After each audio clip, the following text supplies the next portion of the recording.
Hi, this is a lecture, the beginning of a lecture on James Baldwin. Part number one. Basically the pattern I'm going to try and follow here is I'll introduce James Baldwin.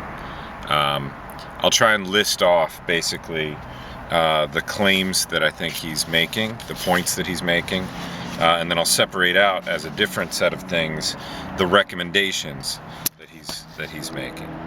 Who's James Baldwin? James Baldwin died fairly recently. He was born in Harlem. He was in Harlem for the 1948 rebellion or riots there, depending on how you want to name things, and I'll come back to this. This is like a Stokely point, right? He became a very well-known writer, literary writer of some fictional stuff and some non-fictional stuff. I used to give a section of this book from 1963 called The Fire Next Time, which had a lot of consequences during the 1960s. I excluded that because people said that it was too much, and I definitely wanted to include the thing that I did ask you to read, which was this interview done by Esquire magazine with James Baldwin in 1968. It's an interview that took place with him immediately in the aftermath of the assassination of Martin Luther King, at which point there are rebellions or riots, depending on which term you choose, all across the United States in dozens of cities, like very large eruptions of so-called violence on the part of black communities and other communities of color, met with police repression, etc. It's pretty clearly a white guy interviewing James Baldwin, who's a black guy, to ask him, like, okay, what's going on with these crazy black people out in the streets rioting? How do we get them to, I think the phrase is, cool it, right? How do we get them to cool it? And James Baldwin's answer is, well, it's not our problem, it's your problem. I want to tell you what I think the most important general things are in Baldwin, maybe one or two things, and then I'll try and step through pretty much what the notes will tell you too. And I think this piece of reading is fairly transparent. It's not like it's hard to decipher. It's not a philosophical text. It's not our problem at all. You don't need to get us to cool it. You need to fucking cool it. It's the white people that are the problem. It's white racism that is the problem. And that's what has produced this situation, and this situation is going to keep getting violent unless the basic conditions of life for the majority of African American people are radically altered. And probably this radical alteration will require radical alterations to the overall capitalist system, the system of private property over human rights. So he's very much in line with Stokely Carmichael, and he talks about Stokely Carmichael in this interview. He says Stokely's younger and that he has certain issues with Stokely, but that basically he supports him. They were friends. James Baldwin was friends with all kinds of people. He was also friends with the Black Panther. He was a poor kid who grew up in Harlem, demonstrated this proficiency for writing very early on, was lucky enough, I suppose, to get out of Harlem. And I also, there were kind of extenuating factors. So he was there in 1948 when there was a sort of rebellion or riot. And he left, I would guess, in the early mid-1950s. And I think one of the reasons that he left was that he was gay. And I don't think that in the African American community in Harlem that was received very well. He went and lived in Paris and in Europe for a good portion of his life, and became very recognized as a literary figure. He's like a top-notch, beautiful writer. But when the civil rights period started, according to him, he felt obligated to come back to the United States and take part in this struggle. And at that point, he was a fairly prominent figure because of his writing. He was friends with Martin Luther King, Harry Belafonte. He knew Malcolm X. He knew everybody. And interestingly, I don't know if you know this, but he was also friends and roommates with Marlon Brando.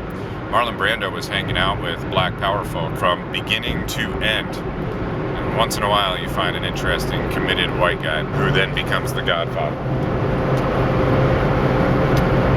So he is, heavily involved in civil rights movement, but he ends up being a person who was not comfortable only to agree with Martin Luther King, only to affirm nonviolent action, because, there's a very practical frame of mind which says, well, look, oppressed people, and this is kind of Fanon's perspective, right? Oppressed people are oppressed insofar as different forms of violence and force are brought to bear upon them. So the sheer fact of being oppressed seems to sort of imply that violence and force are a part of your life, and that they might be in order, that they might be necessary.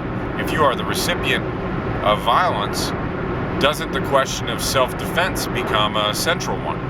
And so Baldwin ends up taking the same kind of position that Stokely takes.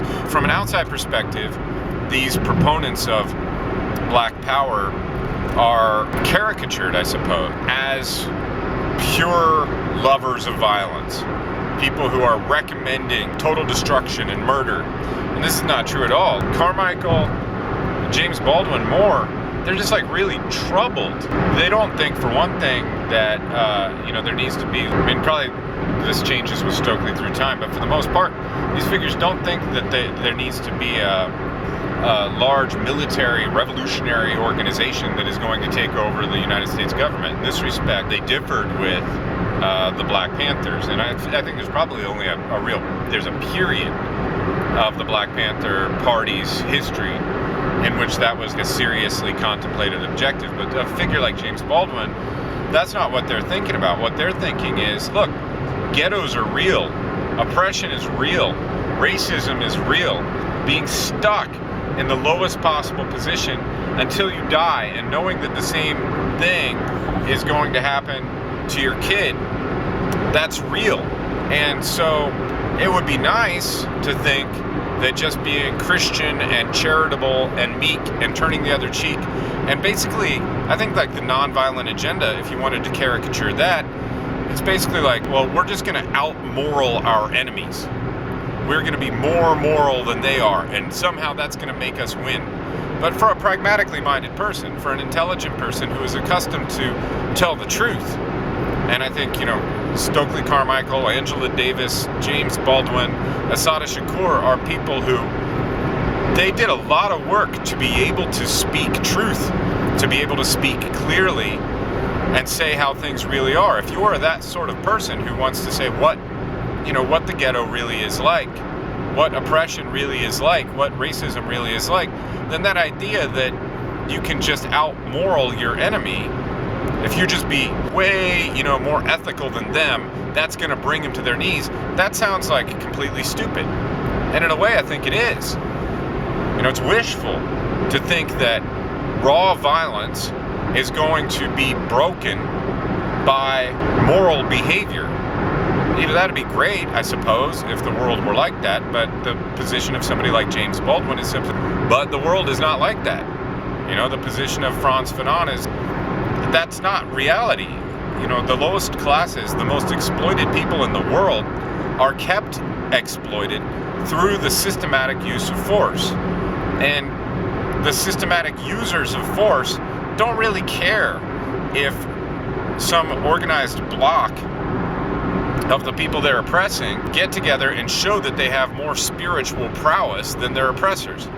In fact, when a group of people shows themselves to have, extraordinary ethical fiber, that's likely to just bring more violence upon them. So it's really just an acknowledgement of this situation that leads people like James Baldwin to become something like spokespeople for the Black Power movement.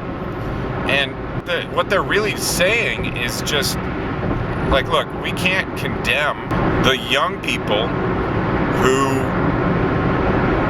blow up a cop car and bust out a bank window and, once in a while become actually violent in the streets towards white people, towards the owners of businesses in their communities, towards outsiders to their communities. We can't actually condemn them because we are aware of the actual structural circumstances that produce that reaction, and that in fact seem to call for that reaction, or to make hardly any other reaction possible.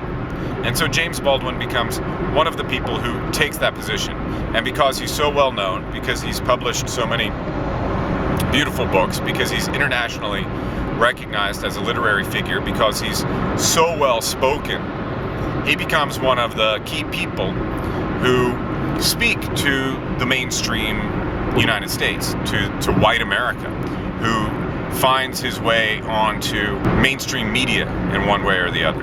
And the other interesting thing about this Esquire article, was released in 1968, right? But it was re-released, and this is how I happen to see it. It was re-released in 2014 after the Baltimore Rebellion, or the Baltimore riots. And I want to come back to that and talk about who chooses terms. You've got riot or rebellion. Which one is it? Well, that depends on the position and the interpretation that you're involved in advancing, whether you recognize it or not.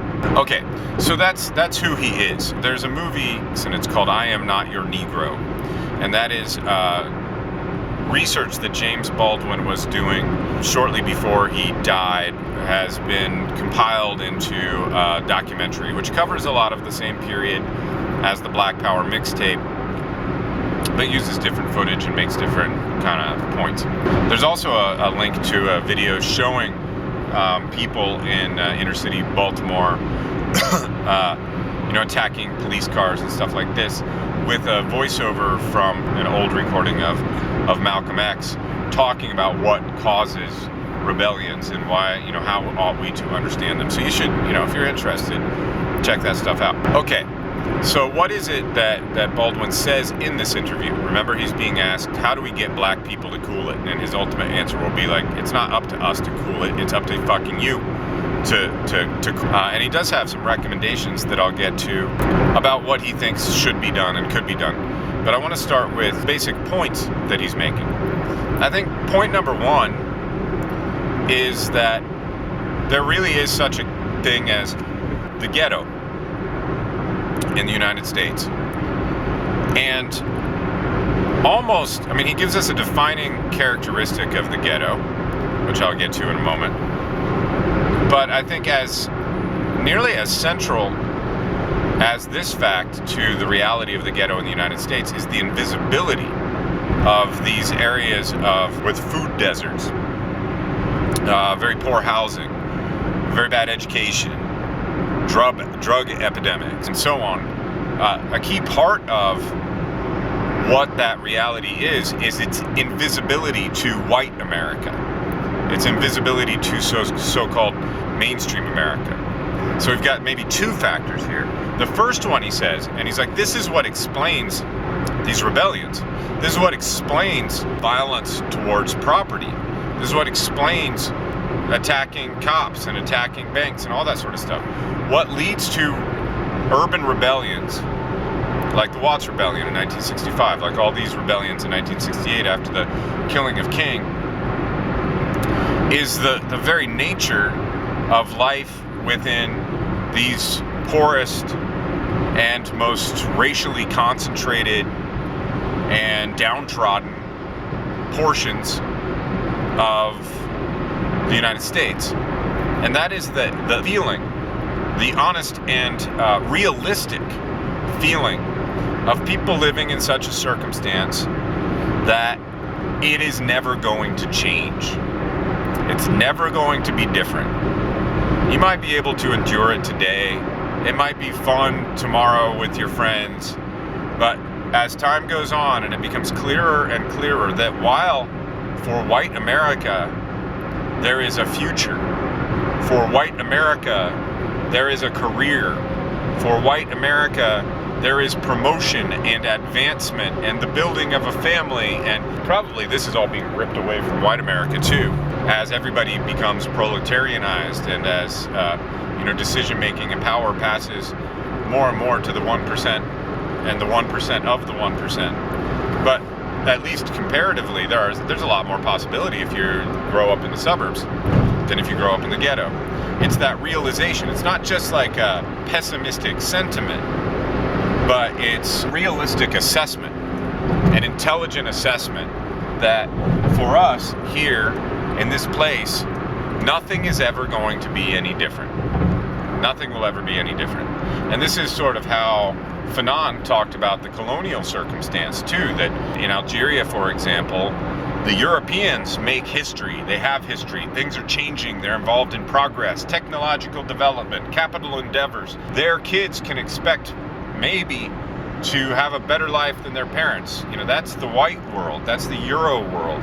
But then the colonial population is stuck in this timeless, changeless, backwards, repetitive, rewardless situation. That's what Baldwin says. He's like, that's the problem. It's that people are stuck. Like, you're just fucking stuck. And okay, there might be, we talk about the American dream. And I think the important thing to recognize about the American dream is that it doesn't come true for the vast majority, right? And the fact that, like, you know, maybe one in how many people becomes a millionaire? How, 1 in 1,000, 1 in 10,000, 1 in 100,000? Now, if 1 in 10,000, let's say, which I think has got to be way too optimistic, 1 in 10,000 people, for them, the American dream succeeds. Doesn't that mean that the American dream is an American fiction? And that 9,999 people out of 10,000, so what is that? You know, 99.9% of all people are stuck. That realization that you're just stuck and you will be stuck forever. And if you have kids, they are going to be stuck too. And as a parent, some of you are parents, I'm sure, you'll realize, you know, like, having that realization about your kids is even worse than having it about you, because you love your kids. You want them to have joy. You want them to have fulfillment. You want them to become like really good people and strong people, and to have happiness. The realization that where we are now, we're not going to have any more happiness than the drinks and blunts we can get. And I'm actually, you know, a big supporter of that variety of happiness. But if it's the only one that you've got, there's certainly a good strong stream of melancholy running through that happiness. That's the only happiness that you're going to get, and that the development of potential can really only happen by being a gangster, you know. So you can build yourself up as someone who has street smarts, build yourself up as someone who is clever at business within this limited domain, build yourself up as someone who's like able to kick somebody else's ass. What other options for development are there? What about intellectual development? How possible is that? What about ethical development? What about the development of exploration of practice of freedom? You know, all these things that may well be central to the very nature of human being, they are not going to be developed for these people in this place. That produces rage. I mean, that was what, you know, Fanon's whole thing was about. Constant exposure to violence and constant restriction of ability to act in a fully human way produces a deep rage. Malcolm X, James Baldwin, Stokely Carmichael, the Black Panthers, they all dig this insight. They're like, that's where it comes from, man. It's the fucking structure. It's the structure of the society that produces these uprisings. And therefore you should understand the uprisings as uprisings and not just as riots. Okay, problem number 2, or definition number 2 of the ghetto.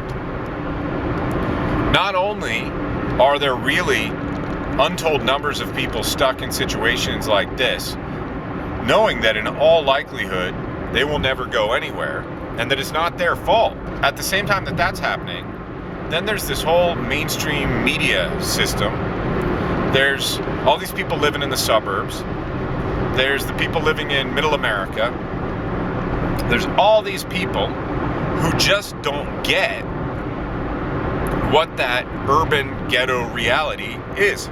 It may well be the case that you know more about this stuff than I do, maybe, and that I'm talking shit right now and that what I'm saying doesn't make any fucking sense, because I'm from rural Ohio. So at the same time that there's a reality where people are stuck in a static state. Not only does that reality exist, but it's also systematically occluded. I mean, it's systematically made invisible. And that's the other half of the reality of the imprisonment of certain portions of the American population. It's, the imprisonment, in this case, I mean in ghettos, but of course, maybe it'll pop to mind that there is, of course, a tight relationship between black communities, Latino communities, and prison populations. Now, of course, the conservative read on that is like, oh, that's because black people and Latino people are more prone to crime. They're more like backwards and shit. Obviously, that's insulting and racist. If we wanted to look into it more carefully, there seems to be just plain more arresting of people from these communities going on. But at the same time that they're stuck in this anyway, at the same time that reality is happening, it's also being denied. And everybody outside that community, and actually plenty of deluded people within that community, or just well-meaning people within that community, are saying, everybody can excel in America. In America, that's what's great about America. That's what makes it the best damn country in the whole damn world, is that everybody has an opportunity. If they just work hard, they can go wherever they want. There's this, that even exists within extremely poor and landlocked, like food deserted populations. They like to believe that because it makes them feel better, even though at another level, they know it's false. But there's an outright denial of these circumstances for the rest of America. And that's why when urban rebellions take place, everybody's like, whoa, what the fuck? I don't understand what these black people are up to. I don't get what they're doing. It's crazy. They must be crazy. Why are they so irrational? Why are they so enraged? It must be true that there's something fucked up about black culture that makes them be so crazy. And the reason that they appear crazy is that the conditions that they really live in are kept secret. It's kept invisible.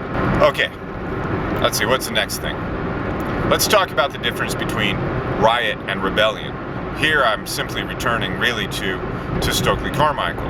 Remember Carmichael's sort of overarching theme in that lecture that he gave to students at Morgan State was that black people, Latino people, maybe poor people, but he's talking specifically about black people, they need to define their own terms for themselves, he says. Now, if you understand like what happened in Baltimore in 2014 or in Ferguson in, 2016, where tons of people are out in the street and especially property starts to get damaged, or think about like the Rodney King riots in, 1991 riots, right? See, I use that language because I've heard it all the time, and it's only, it's not been my whole life that I was trying to understand this stuff. Why is it that stuff is called riots? Well, it goes along with the whole idea that there's something fundamentally irrational, and there's something maybe even almost animal about the instincts that are released in such circumstances. It's always made to look as if black people in Watts in 1965, when they destroyed all this property, that they were engaged in a kind of like suicidal and foolish endeavor because they got so mad for good reasons that everybody could understand, which are the same damn reasons that everybody's getting pissed off today. Cops, white cops, shoot black people, get off, beat black people, get off. That idea that, it's a racist idea, of course, right? That irrationality is like localized in this particular, racially kind of homogenous community. But there's also like an unawareness about like what's really going on there. Not only the relationships of violence between the police and the population, and that's what the 91 rebellion was about in LA. Just this, police state where police can do anything they want and do anything they want to black people. They just beat the hell out of them whenever they feel like. And there's also a lack of awareness about property structure within poor urban areas, by which I mean most people who live in, I'm trying to think what was the intersection where the 91 rebellion started, in South Central, don't own their own houses. And most of the businesses that people pretty much have to buy from, because there's nothing else around, are not owned by people in the community. And this was what Black Power was about, right? It was like about bringing power back to the community, getting getting the community to control itself. The businesses, in large part, that were destroyed and that are regularly destroyed in these kinds of rebellions are not owned by the people in the community. They're owned by some outside owners. Now, the small ones, then we can get like, kind of Korean and black attention. But then, of course, there's, all the chain stores and so on. It's not really the case that black people were destroying their community, because their community was never theirs to begin with. And Baldwin has an interesting comment about this, which I probably mentioned when I talked about Stokely too. There's always this talk about looting, right? And looting gets used where there's black people. I'm getting a little off track here, but I'm reminded. I used to live in New Orleans. I left New Orleans right before Katrina hit. But I remember watching that very carefully, because we just come from there and I knew a bunch of people there. And I remember watching, like pictures of black people going back home from the store. And of course the stores are not running, but they still have all these stocks. And the caption explains that these are looters. And then seeing pictures of white folks coming back from the store carrying the same necessities of life, and the caption explains that they have just gone to get supplies. Looting is a racialized term. And what James Baldwin says is, he's like, look, when these so-called riots, which are really rebellions, when they break out, and people do go into stores and take TVs and all that kind of stuff, it's like, he's like, I know these people. Like, they're not there because they're like thieves at heart, and the moment that law and order breaks down, they're like vile criminal tendencies come into the light. It's that they are tired of being sentenced to a life of non-existence, of being nobody, of being stuck being nobody, of being beaten as nobody, of being beaten and not being noticed, even when beaten. Taking the TV is not just plain old theft. It's saying, fuck you, I exist. It's doing things in the world in order to have some kind of effect that people are going to have to recognize. It's a gesture demanding recognition, and that demand for recognition, that's a basically human demand, right? Like, we want other people to acknowledge that we exist. If they don't, they're treating us like things, and our freedom is not fully realized. We cannot fully realize our freedom without other people recognizing it. Okay, so, there's looting versus getting supplies, and then there's riots versus rebellions. If I choose to refer to these things as riots, it looks like I'm not doing anything political, because I'm saying what, like, everybody always says, right? It's the LA riots. But a riot is sort of a depoliticized thing. It's like based on like raw passions and the release of raw instincts, and it seems to be correlated with so-called breakdowns in law and order. And by the way, these things then in retrospect become excuses for even heavier policing of the very communities who were already over. When I think it's called a riot, it's being the political context, the economic and social and structural context, which dependably and repeatedly produces such phenomena, is occluded, is made invisible. So when we call urban rebellions riots, we're taking part in hiding the reality that a certain portion of the American population has to deal with every day. Now, of course, when I talk about the Watts Rebellion, or I talk about the 91 Rebellion, or the Baltimore Rebellion, I'm also intentionally engaging in a kind of political interpretation. I'm saying, no, you should really understand this as like a part of a sort of nascent means like, just barely there, potential but not fully born, revolutionary spirit in the country, and especially in its most oppressed populations, that there is something that points towards revolt. And the thing that points towards revolt is really the humanity and the freedom of people whose humanity and freedom is impeded. It's a perfectly natural and understandable thing for populations like that to rise up. So when I refer to rebellions, I mean to politicize what the conservative viewpoint, the mainstream viewpoint, is sort of quietly insisting is non-political. I want to insist that it's political, and I also want to valorize what the mainstream and the conservative position, and they're really the same, wants to call criminal. You know, all those people are just criminals. If it's a riot, they're all criminals. But if it's a rebellion, then Jesus, they could almost be heroes, right? And that's a dangerous thing. So this is back to Stokely's point that we need to very carefully define terms for ourselves before accepting what a certain thing is and accepting the mainstream view of it. We need to pause and be like, wait. Is that really what it is? Is that what's going on? Are all these people basically criminal at heart? Or wait, doesn't that sound kind of racist? Doesn't that have to be wrong somehow? Might there not be something noble and defiant and revolutionary in these rebellions? Okay, that's it for the points that he makes, I think. Now let's talk about the recommendations that he has. You know, what does he think?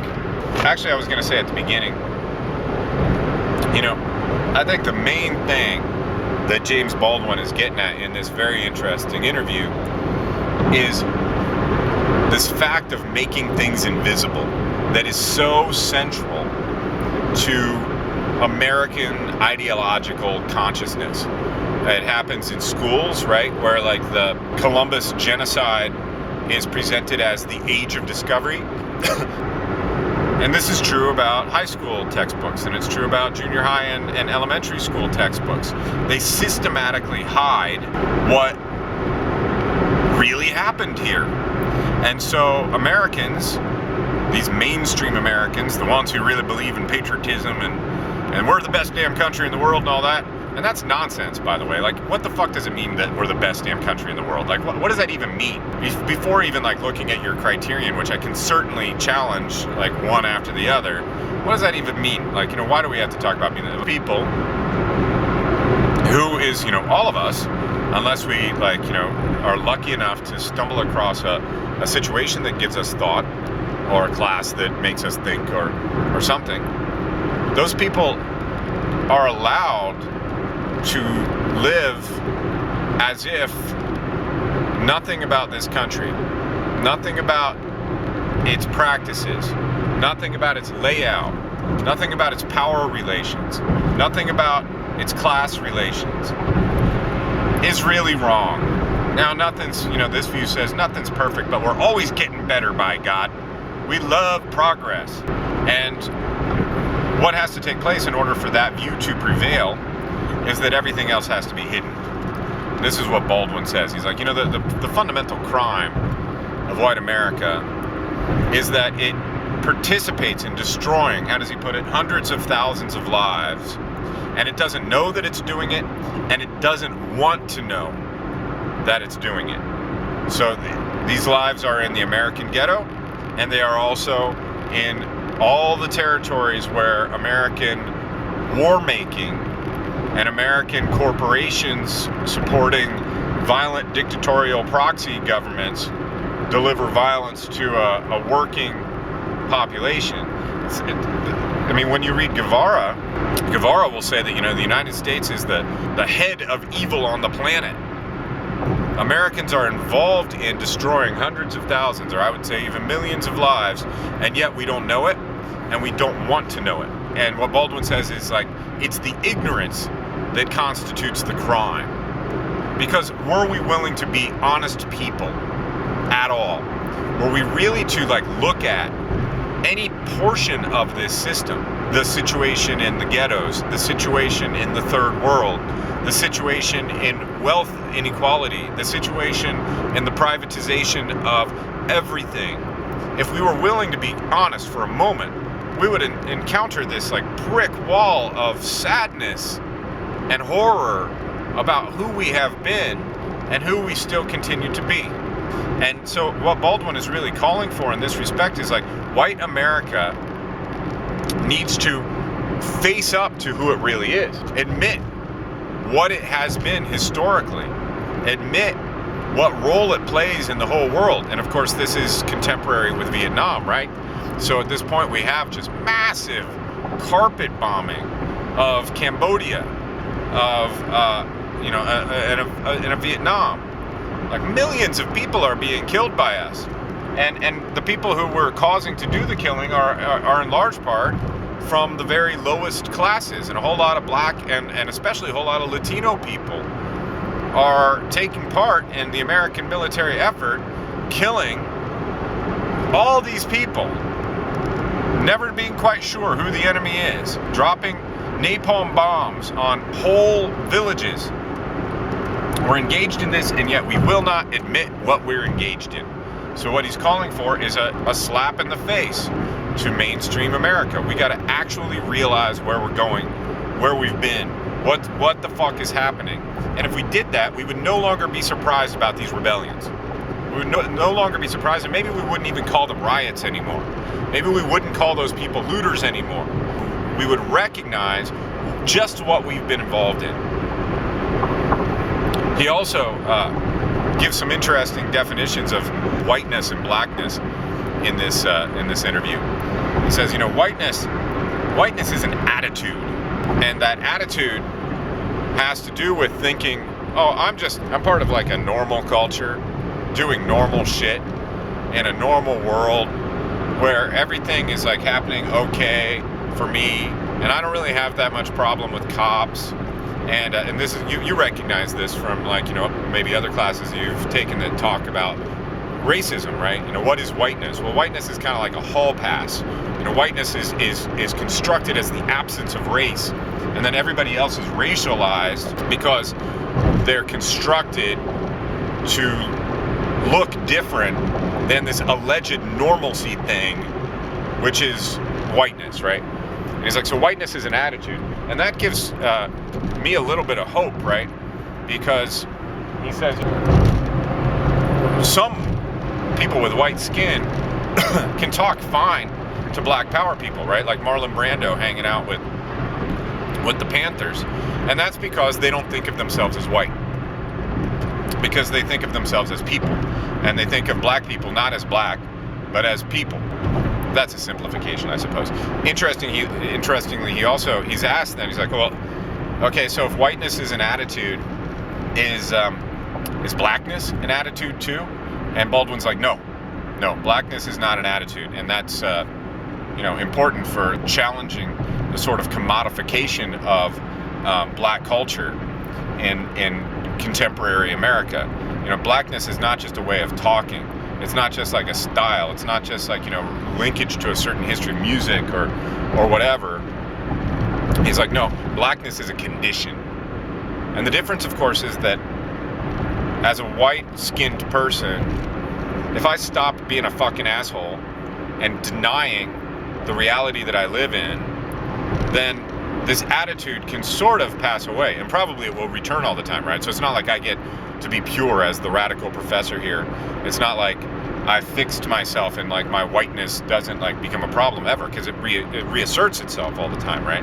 I got to be on my guard against being a white dick. But the difference is that if I had brown skin, then I would be systematically constructed as a particular type of person by the American public, whether I liked it or not. So in the case of whiteness as an attitude, there are things that I can do. I can inform myself. I can try and understand my history. I can try and understand the structures that surround us, and I can seek to build solidarity with other people to alter those structures. And when I do those things, I'm not performing whiteness in the same way that I was otherwise, but the power to change blackness doesn't exist. If you have brown skin, then you are going to be constructed as a black person or a person of color as you walk around the United States, whether you like it or not. You're stuck in that condition. You're going to be stuck with these racializing projections all the time. And part of that is because in order for whiteness to operate as whiteness, it has to be constantly identifying its other okay, what's whiteness? Oh, it's not that. It's not blackness. It's not Asianness. It's not Latino-ness. All of those others of whiteness have to exist for whiteness to continue to reconstruct itself as normal, etc. What other recommendations does he have? Well, like what Baldwin really wants is very similar to what the Black Panthers want. He wants community control. He wants the people, especially in ghetto communities, the people who have been subjected to the greatest amount of police violence and the greatest defunding of schools and the greatest privation of good food and greenery and opportunity. That's the main thing. He's not saying like let's shoot for integration, like let's get more of these people into the corporate mainstream. It's like that integration, that's just another word for white supremacy, because it involves keeping the structure the same. He's like, no, that's not what we want. What we want is black-run schools, community-controlled schools, community-controlled police. He's like, we don't want that white cop from the suburbs coming into our neighborhood and policing us, because that dude is scared. And that dude should be scared. And he doesn't understand the culture that he's in. And as Baldwin puts it, like, he doesn't know why I get drunk when I get drunk. He doesn't have any idea. But people within our own community do understand these things. We can police ourselves. We don't need police. And, his position on police is interesting, right? Because, he's responding to police violence in just the same way that we have to respond to that and figure out, what is our take on that. And there's plenty of people who are just like, well, fuck the police. But Baldwin is more thoughtful on that one. He's like, look, the truth is, it's not the cop's fault. The cop just lacks education. What would it be like if, first of all, if, in the United States, cops weren't allowed to carry guns, as is the case in many other nations? But also, like, what would happen if like, every cop had to have, like, a master's degree? And not just any old master's degree, not just, like, a technical one, but one that actually required them to, to, like, learn about history. Maybe, like, learn the history of the communities that they police. So he's not saying that, like, that the cops are bad people or that there's something wrong with them. He's just saying they're undereducated, and it's white society, mainstream American society, with its chronic denial of what is really happening, of all the murders that we are carrying out, of all the murders that our society is built upon. It is that blind and blinding culture which is the problem for the cops. So what does he really want? He wants no more cops from outside, no more white cops. Let's have our own cops. He wants community control. Also he agrees with Stokely that ultimately the problem is about private property. And if you really want to change things, if white people want to change things, what they've got to do is talk to their neighbors, talk to their families, educate themselves about what is the real society that they live in, what is the real geopolitical and militaristic game that their country is playing, what is the economic game that their country is playing, what is the history that they're actually involved in. Like, just stop fucking lying to yourselves. Stop kidding yourself that everything's just cool and ours is the best country and everything's progress and capitalism is really cool and yeah, there are ghettos, but like people can get out if they work really hard. Stop relying on these ideological figments and just tell the goddamn truth. And then economically, what we have to do is push on private property. We need to back off real estate lobbies. We need to like push on landlords. We need to change property relationships. This is what he really thinks. And questions for you to think about. Do you think that this overall evaluation about the willful ignorance, the willful blindness of Americans is correct? What are some examples you can think of where this blindness is manifest? I am completely convinced that this is reality. That Americans in particular, maybe not the only ones, maybe it's like big countries. My Bulgarian family, they tell me that Americans sometimes remind them of Russians, like these big, powerful, patriotic, not monocultural, but sometimes monolinguistic cultures. These are the ones that are most prone to ideology and patriotism and just outright ignorance about their own history and what is happening in their own countries and with their own countries. Do you agree with that? Do you think that's true? And can you think of examples, or if you think it's false, why you think this is an unjust criticism? And maybe like a simpler question, which is it? Is it a riot or is it a rebellion? Which one have you always used and why? Which one do you want to use now and why?